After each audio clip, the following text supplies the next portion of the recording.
ನಮಸ್ತೆ, V S ಕಿಚನ್ಗೆ ಸ್ವಾಗತ. ಇವತ್ತು ನಾನೊಂದು ಕಡಲೆ ಬೀಜದಿಂದ ಕೋಸಂಬರಿ ಮಾಡೋದು ಹೇಳ್ಕೊಡ್ತಾ ಇದ್ದೀನಿ.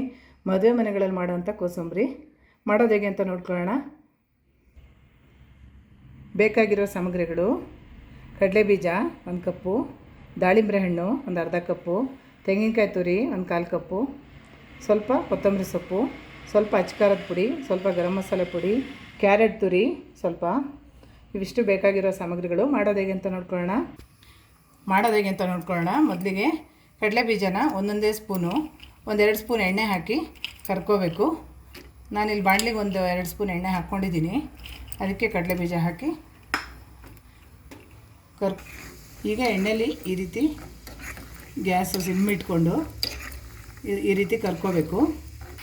ಈ ರೀತಿ ಸಣ್ಣ ಉರಿಲಿ ಕಡಲೆ ಬೀಜನ ಚೆನ್ನಾಗಿ ಕೆಂಪಗೆ ಕರೆದು ತೆಗೆದಿಟ್ಕೋಬೇಕು. 2 ಸ್ಪೂನು ಕಡಲೆ ಬೀಜ ಈ ರೀತಿ ಹಾಕಿ ಕೆಂಪಗೆ ಎಲ್ಲ ಕರೆದಿಟ್ಕೊಂಡಿದ್ದೀನಿ. ಈ ರೀತಿ ಕರೆದಿಟ್ಕೋಬೇಕು.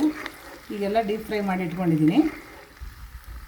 ಮೊದಲಿಗೆ ಒಂದು ಪಾತ್ರೆಗೆ ಕರೆದಿಟ್ಕೊಂಡಂಥ ಕಡಲೆ ಬೀಜ ಹಾಕ್ಕೊಳ್ತಾ ಇದ್ದೀನಿ.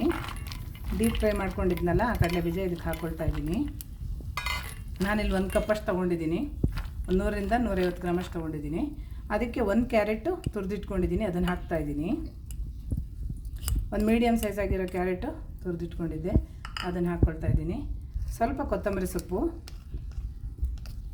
ಹೆಚ್ಚಿದ್ದು, ಮತ್ತು ದಾಳಿಂಬೆ ಹಣ್ಣು 1 ಅರ್ಧ ಕಪ್ಪು, ಅದನ್ನು ಹಾಕ್ಕೋಬೇಕು.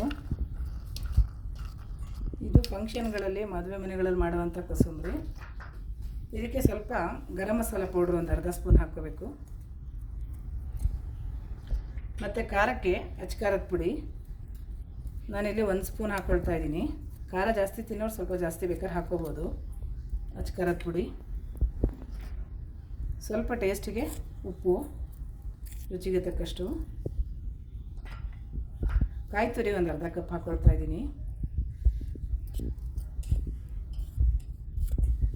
ಇದೆಲ್ಲ ನೀಟಾಗಿ ಮಿಕ್ಸ್ ಮಾಡ್ಕೋಬೇಕು.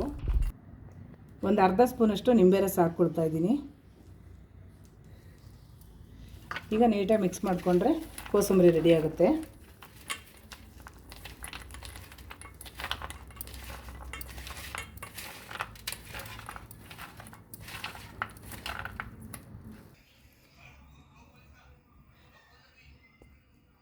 ಈಗ ರುಚಿಯಾದ ಕಡಲೆ ಬೀಜದ ಕೋಸಂಬರಿ ರೆಡಿಯಾಗಿದೆ. ಈ ವಿಡಿಯೋ ಇಷ್ಟ ಆದರೆ ಲೈಕ್, ಶೇರ್, ಸಬ್ಸ್ಕ್ರೈಬ್ ಮಾಡ್ಕೊಳ್ಳಿ. Thank you.